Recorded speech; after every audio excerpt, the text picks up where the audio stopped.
Aí começa a conversa. Te vira, Maurício! Ei, eu confio. Olha, Olá, o nosso tema de hoje é de profissional a paciente. Hoje a gente vai conversar sobre duas histórias de vida de duas profissionais que foram pegas de surpresa com diagnósticos difíceis. Então, gente, vocês já me conhecem, eu sou a Isadora, sou médica, paliativista aqui da Oncoclínica.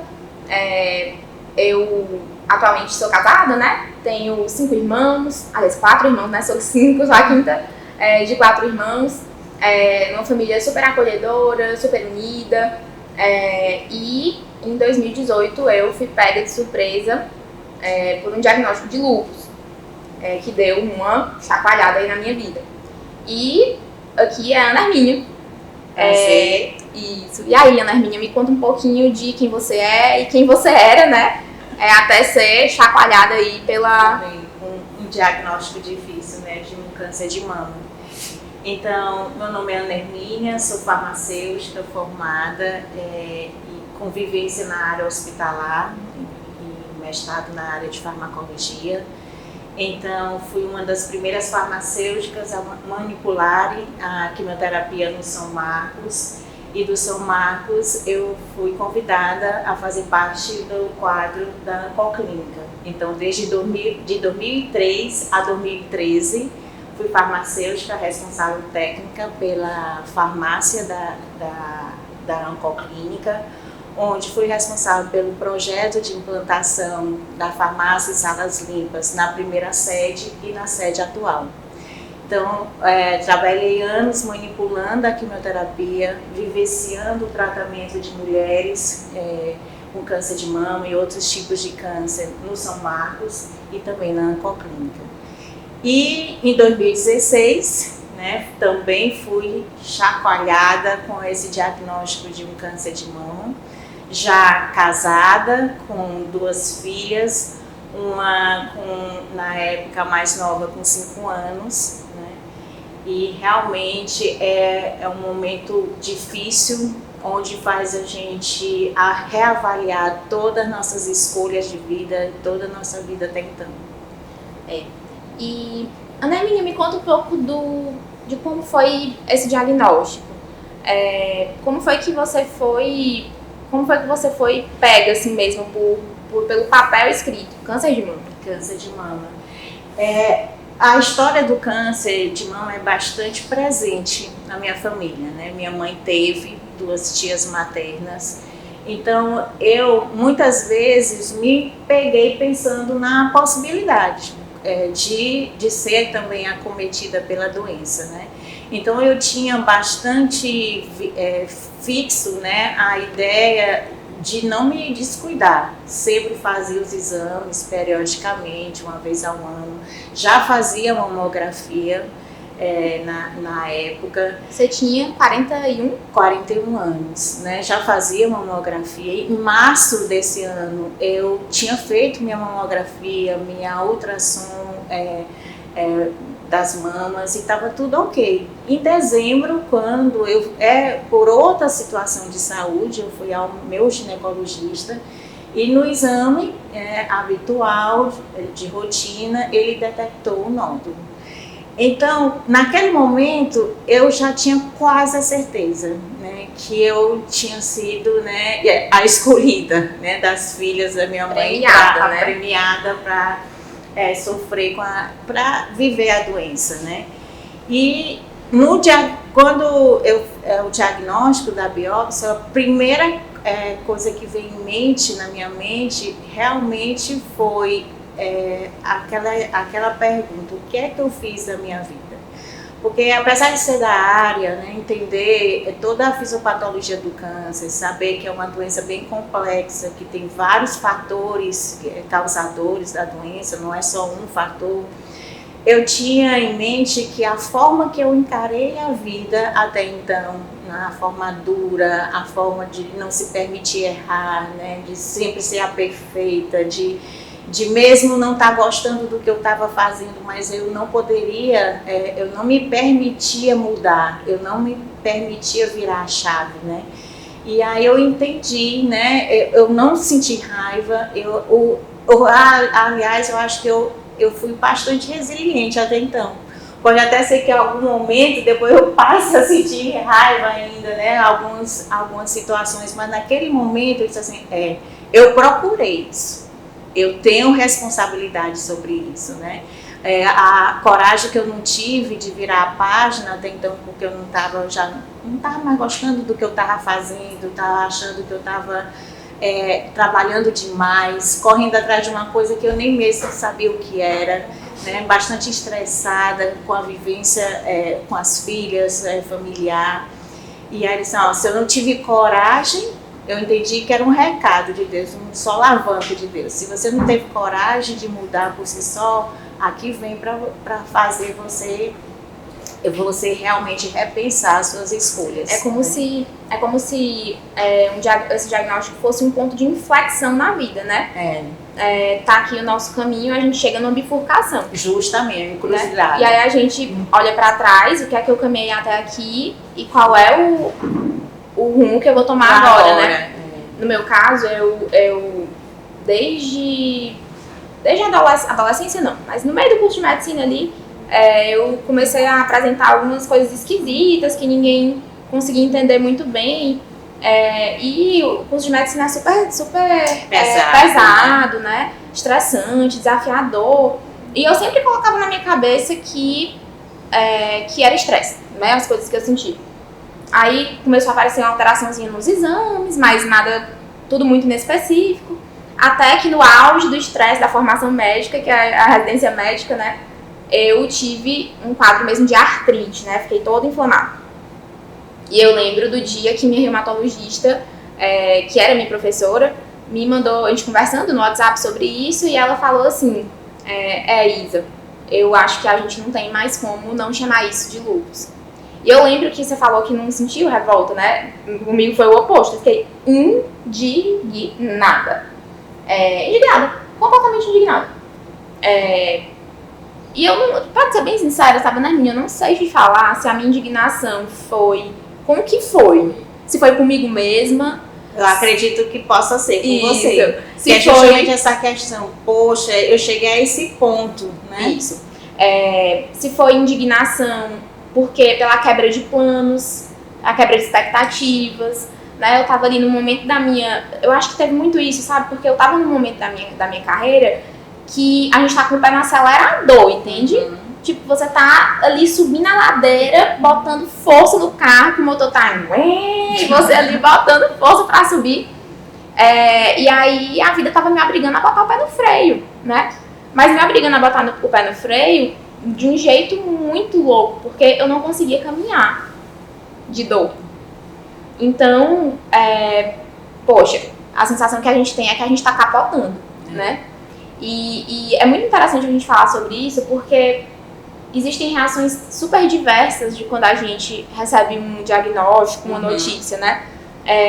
Reações diversas da gente com a gente mesmo, de autorresponsabilidade, que você tá falando, de revolta, que eu tô testemunhando aqui, né?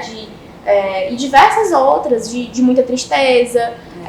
A gente se desconstrói completamente, né? Na verdade, é um mix, né, de emoções e sentimentos. Eu penso assim, o principal para mim foi esse, né? A autorresponsabilidade, mas a tristeza, o medo, a ansiedade, perplexidades, meu Deus, e agora, né? E também ao mesmo tempo, né, que eu me lembro bem que passou na minha cabeça um filme, assim, uns flashes da minha vida. E via muito forte a figura das minhas duas filhas e da minha mãe. Porque a minha mãe, que foi a que recebeu comigo o diagnóstico, nós estávamos sozinhas em casa. E aí ela desabou, porque ela reviveu a história, né? Ela se viu em mim novamente vivendo o câncer, né? E é interessante quando você é paciente, é uma coisa, quando você acompanha, o paciente é um ente querido seu, é outra coisa diferente. São sofrimentos muito diferentes, porque quando você é o acompanhante, você não pode pegar a dor dele para você, né? Você sente, você vê aquela pessoa sofrendo, aquela pessoa tendo que ter esse enfrentamento, E a única coisa que você pode fazer é dar apoio. Né? Lá em casa foi uma confusão, porque meu diagnóstico chegou 2 meses depois que eu tinha saído da casa dos meus pais. Minha mãe ficou louca.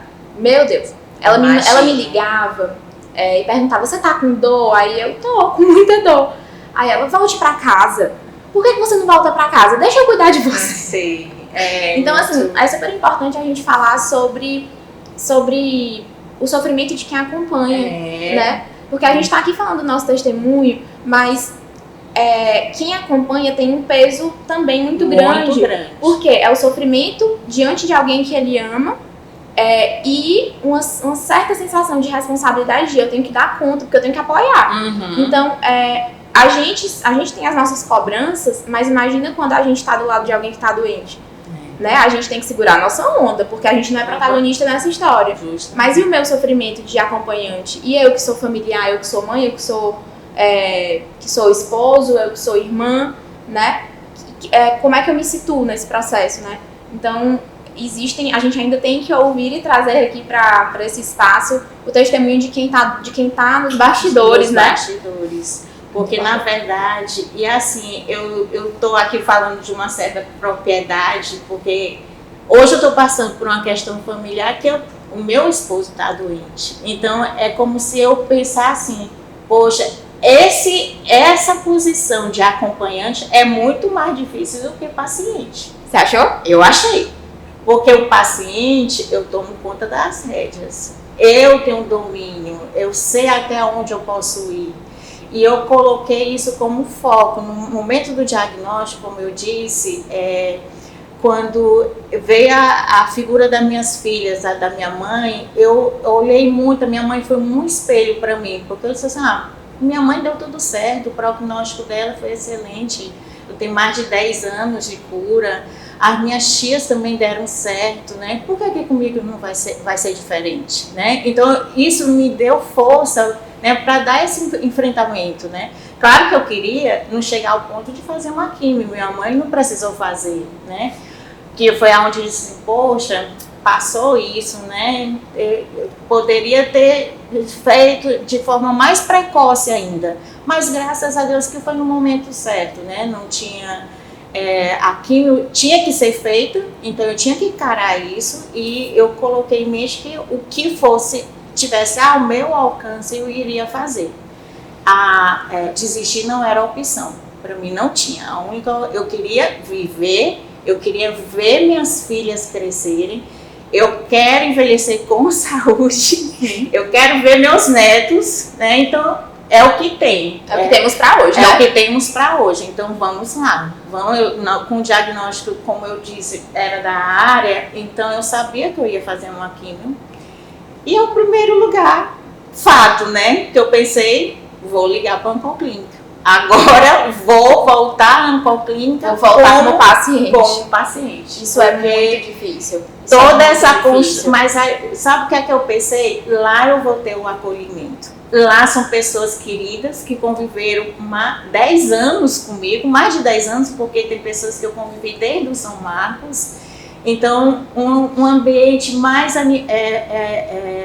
familiar impossível, né? E eu sabia de toda a construção da clínica, a estrutura física, a qualidade do serviço, a qualidade dos profissionais, o comprometimento dos profissionais. Então, não tinha outro lugar para ir. Eu imagino, porque essa estrutura toda, todo esse apoio que a gente recebe, em todos os cenários, ele é definidor de como a gente vai se comportar, né? Justamente. Assim, se sentir.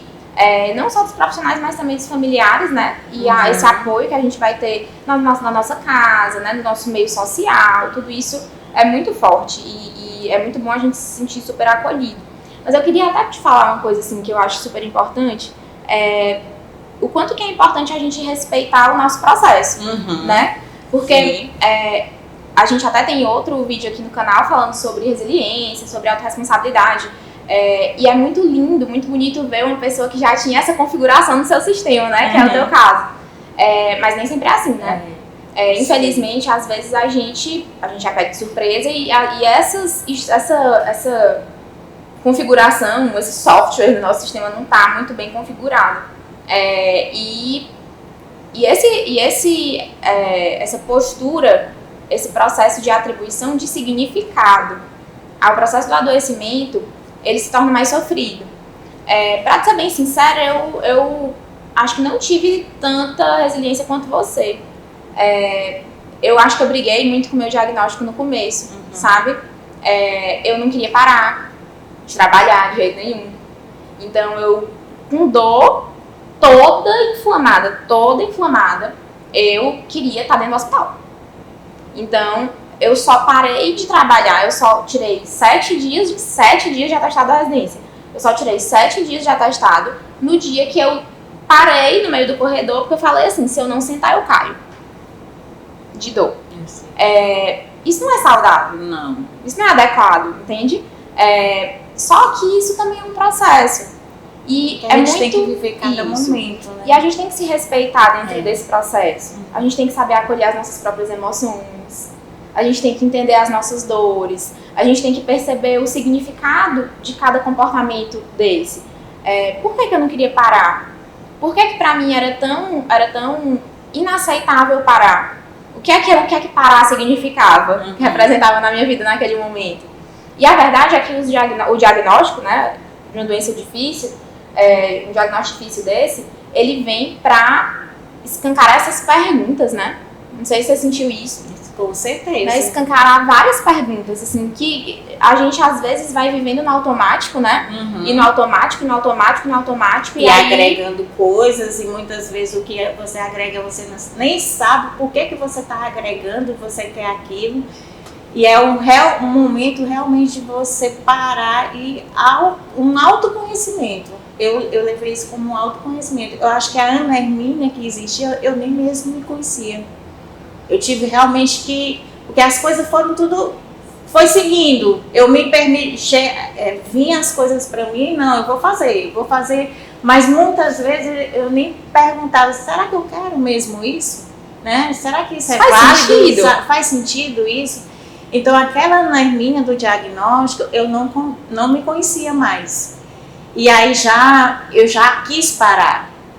Porque eu disse assim, eu vou aproveitar isso para o meu ano sabático. Eu vou me autoconhecer novamente. Eu acho que fazer essa... Reinventar, né? E reavaliar minhas escolhas, né, de vida. Saber realmente, eu consegui separar o que eu queria ainda na minha vida, o que eu não queria mais, né?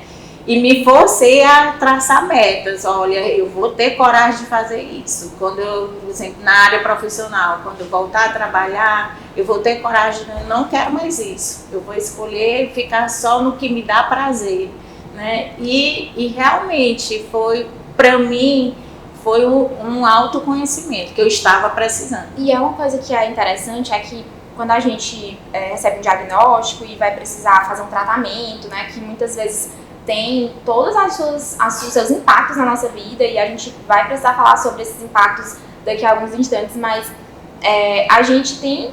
É como se a gente quisesse dar um pause, mas não esse pause que a gente está falando, né, de desacelerar, não estou falando disso. É como se a gente quisesse abrir um parêntese na vida, né, assim, não, a doença e o tratamento foi um capítulo que eu vou fechar, e eu vivo depois. Não, mas isso não é possível, não, né? Pode. A verdade é que adoecer, felizmente ou infelizmente, é um capítulo. É um capítulo. E da vida da maior parte das pessoas. Qual é a história? A gente às vezes vive como se a gente fosse invulnerável e imortal, né? Mas não é assim, a gente adoece. E mesmo passando por um adoecimento, por situações difíceis, a vida tá para ser vivida, para ser experimentada, para ser, né? Então a gente tem... confraternizações para estar, momentos bons para estar com a família, a gente tem briga para ter de casal, mesmo estando doente, né? A gente tem atividade física para fazer, né? A gente tem viagens que, se a gente tiver condições de ir, a gente pode fazer também. A vida tá aí. Tá, né? aí. E Isadora, eu acho assim, você falando, dá para perceber assim, você teve o diagnóstico com quantos anos? 24. Eu acho que daí dá para entender a sua raiva. Né? No auge da vida, né? Descobrindo o início de um casamento, então ainda se afirmando, né, como profissional. Sim. Eu já estava na fase com 41 anos de idade, já tive uma construção, uma família, eu já estava, depois de todo esse processo, né, tava já tinha passado todo esse buscar, né, já estava de uma certa forma firmada e já passando por um processo que não estava gostando mais do que eu tinha construído, né, de um segmento assim, na profissão. Sim. Eu estava querendo realmente dar uma repaginada e não estava tendo coragem. Por isso que quando eu digo assim, o que é que eu fiz da minha vida? Porque realmente a doença veio assim, ó, você estava querendo parar 2 anos e não tinha coragem, né, de largar um emprego, e a doença veio para realmente dizer assim, se você não largar por vontade própria, eu te mandei isso para você fazer essa reavaliação. Sim. Então, acredito é isso, né? É o momento, né, de cada um. Eu realmente, se eu descobrisse com 20 e tantos anos, eu acredito que eu ia ficar com muita raiva. Imagina. Até porque também tem os diagnósticos, eles têm seus impactos, né? Você imagina, por exemplo, câncer de mama, muitas vezes a pessoa precisa submeter a uma cirurgia, né? Precisa fazer mastectomia. Então, tem vários impactos, né? Tem impacto estético, tem impacto na vida reprodutiva, né? Então, uma mulher que quer ter filhos, que quer amamentar, às vezes ela fica impactada com isso. Lúpus é uma doença que tem algumas complicações a respeito dessa questão de gravidez, né? Pode ser arriscado. Então, eu tinha acabado de casar, né? Também tava pensando em um monte dessas coisas. Com certeza. Então, muita coisa passa pela nossa cabeça, a gente pensa em tudo que a doença vai limitar a gente, né? E quanto mais jovem a gente adoece, mais a gente olha pra frente e pensa assim, limitação, impedimento. Não é fácil, assim, de cara você pensar, ai não, a doença vai me trazer uma redescoberta, uma transformação. Não. É lá na frente que a gente passa, digere todas essas coisas. Ninguém quer esse bilhete premiado. Não, né? A gente senta aqui, essa cadeira que a gente tá hoje é confortável. Né? A cadeira da cura, a cadeira da remissão é confortabilíssima. Mas a cadeira da pessoa que acabou de pegar o papel não é moleza, né? Tem ainda um grande caminho pela frente, e eu acho que conversas como essas são importantes para acender a luzinha da esperança, né? A luzinha do fim do túnel. E aí eu te pergunto assim, dentro desses impactos de tratamento, tem uma coisa que eu gosto muito de falar sobre isso, a gente, mulheres bonitas, vou me colocar aqui. Obrigada. Essa parte estética é fogo, né? Mas você acredita, claro, né, eu me preparei, né, antes de começar a primeira químio, eu já sabia que o cabelo ia cair. Eu disse, não, vou logo cortar meu cabelo. Cortei meu cabelo bem curtinho, já cheguei aqui toda de visual novo, né? Moderno. E aí, na segunda químio, que começou, né, realmente a cair aqueles tufos de cabelo na minha mão, aquilo dali me angustiava tanto, porque era como se eu estivesse morrendo aos poucos. Então, eu queria acabar com aquele sentimento, né? E aonde cai a ficha, porque até então eu estava bem forte, não, eu vou enfrentar tudo, eu vou fazer o que for possível, que tiver ao meu alcance, nutricionista, continuar com a minha atividade física, né? Não vou largar, eu quero agregar tudo que for possível para melhorar, né, o meu tratamento. Tudo que tiver, assim, de terapia de suporte, tudo, né? E aí, quando o cabelo cai, aí cai a ficha que você não tem domínio de tudo. Realmente, não é a questão principal, é a estética, é que você é vulnerável, né? Que você não tem domínio da sua vida. Sabe o que é outra coisa que me balançou? Porque lúpus também causa muita queda de cabelo e eu vivi isso, só que de um jeito diferente. O meu cabelo caiu antes do diagnóstico. Então, aí você ficava, sabe, o que tá de errado, isso, né? Então, assim, no teu caso, você conseguiu se preparar. No meu, alguma coisa estava muito errada, né? Muitos sintomas, e eu ia pro banho e fazia assim, e os tufos de cabelo. E eu lembro que eu chamava meu marido e falava assim, eu no box, banhando, né? E eu gritava a ele no banheiro, eu tô ficando louca, isso aqui é pouco ou muito? Né? Então, assim, era bem desesperador. E qual é a questão que me confrontava muito? O cabelo cair, a forma do corpo mudar, as pessoas estão vendo. Olhar. Você vira doente, você não tá mais doente no íntimo, no privado. Você tá doente publicamente. As pessoas estão vendo que você mudou. Sabe? E é o olhar e o que eu sinto ainda muito presente aqui em Teresina. Eu não sei ainda se por ser uma capital ainda considerada pequena, né? A gente ainda conhece a maioria das pessoas, né? A gente ainda encontra pessoas na rua que se reconhecem. Eu não queria sentir o olhar de compaixão. Realmente, empatia é uma coisa, compaixão é outra. Na verdade, acho que é de pena. De pena. Aquele olhar me consumia, me deixava mal, sabe? E aí, por isso eu me preparei, comprei uma peruca. Agora, a peruca era assim, no dia que eu tava se eu fosse para um lugar público, que eu não queria chamar atenção, porque se você chegar com um lenço, com um dorso, carrega você, todo mundo olha para você. Assim, né? Todo mundo, você é o centro das atenções. Então eu tinha um lugar certo para usar a peruca. Lugares que eu queria passar de uma certa forma despercebida, ser um a mais, eu ia com a peruca, porque eu percebia esses olhares. Quando alguém conhecido me via na rua com dorso, que não sabia da doença, a pessoa fica impactada, não sabe o que dizer, aquele olhar de pena, já pensa, remete à família, então aquele dali, isso machuca. Não, e o pior é que assim, a pessoa gera sofrimento na pessoa, a pessoa não sabe administrar o sofrimento dela, quando ela vai passar pra você, aí você sofre também, é uma situação tão desagradável. E eu te digo assim, no meu caso ainda era mais complicado, porque assim... Você tá cuidando, né? E outra coisa, o corticoide muda muito o nosso rosto, né? A gente fica com um rostinho maior e meu cabelo eu tive que cortar bem curto. Eu usava de um jeito, de repente eu cheguei com o cabelo super curto, cacheado, não podia mais pintar o cabelo porque tava muito fragilizado, né? Então, eu tava me sentindo horrorosa, pra começo de conversa, e as pessoas sinalizavam que eu tava diferente. Então... Ele tá acontecendo, mas não tem coragem de perguntar. E tem as gatas também, né? Tem a pessoa que vira e fala, eita, engordou, né? Aí você fica... Sim. Sempre tem as gatas que a gente é vítima, né?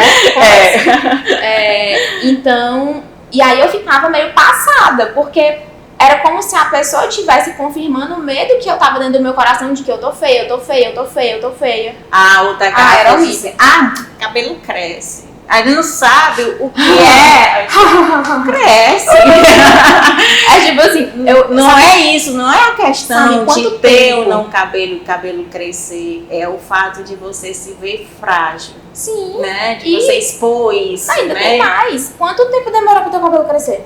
Muito. E cresce branquinho, né? Então ainda é o impacto do branco, né? Sim. É interessante, aí como eu digo, a cultura ainda, a local.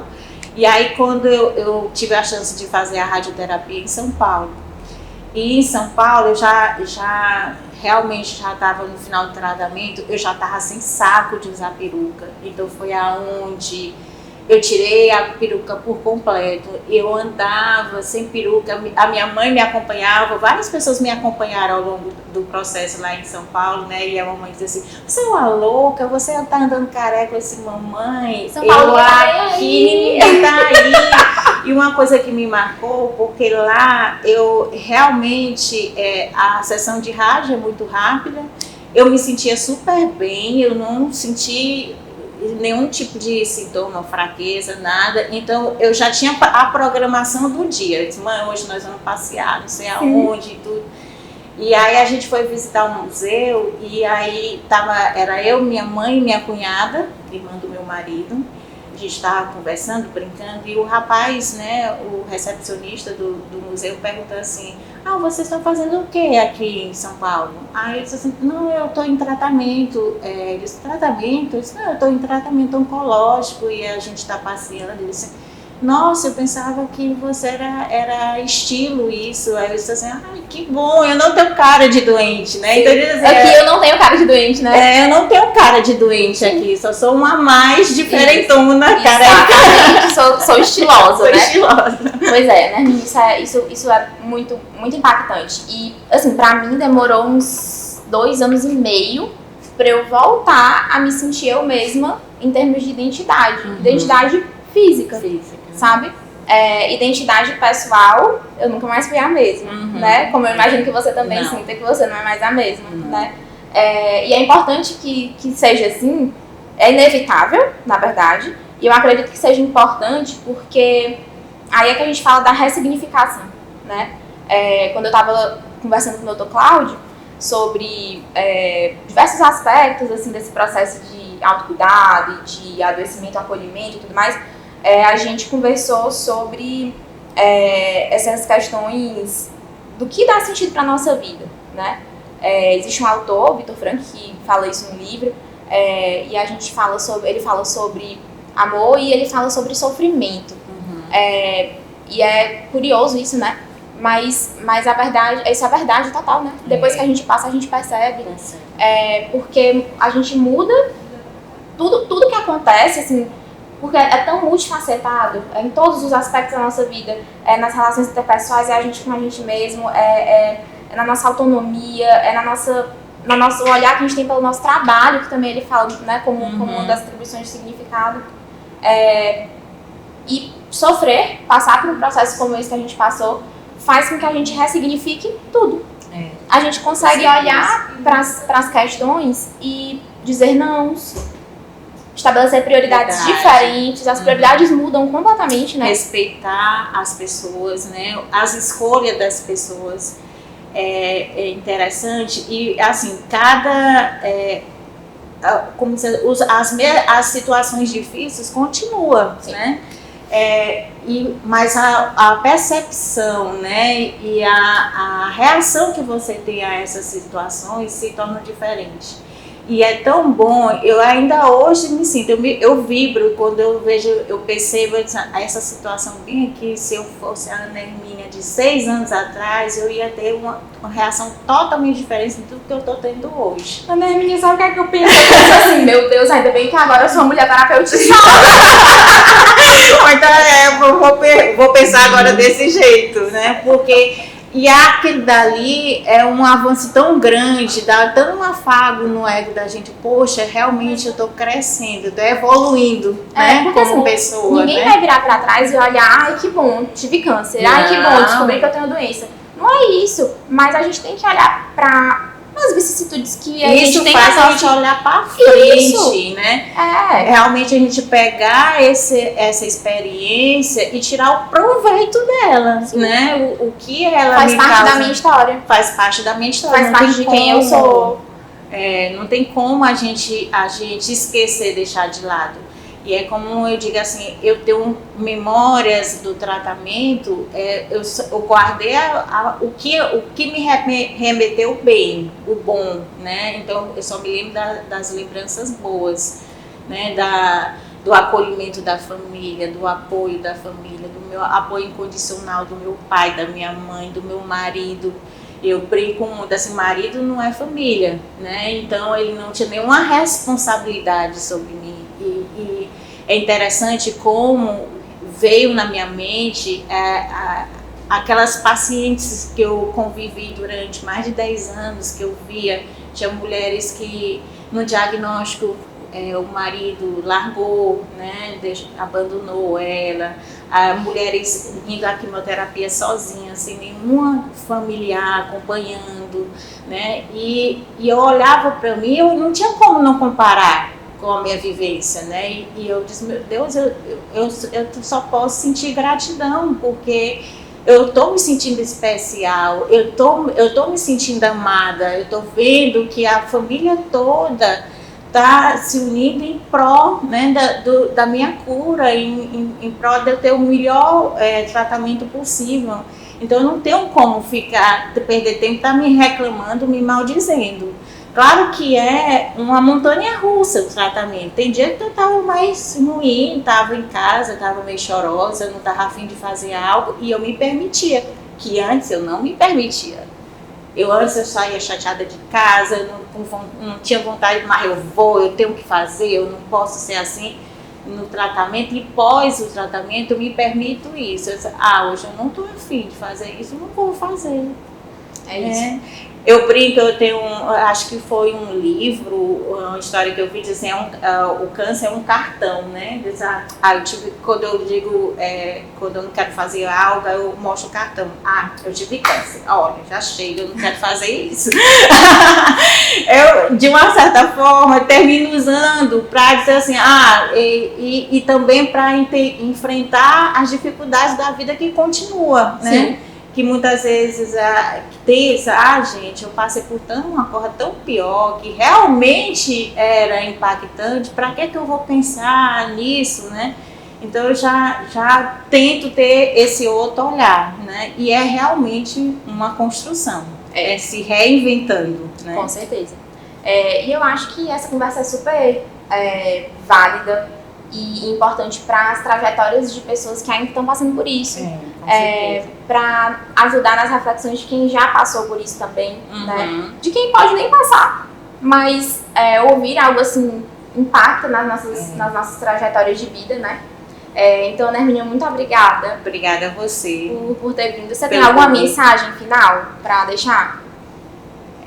Quem estiver passando por isso hoje, é que você se permita, né, sentir todas as etapas do tratamento no momento que tiver que sentir raiva, né, no momento de não se permitir chorar, se permitir enfrentar, e que a gente sempre pensar, o outro dia a gente vai estar melhor, hoje eu estou ruim, estou chateada, mas o outro dia, né, vai ser outro dia, né, e vai ter a possibilidade de melhorar.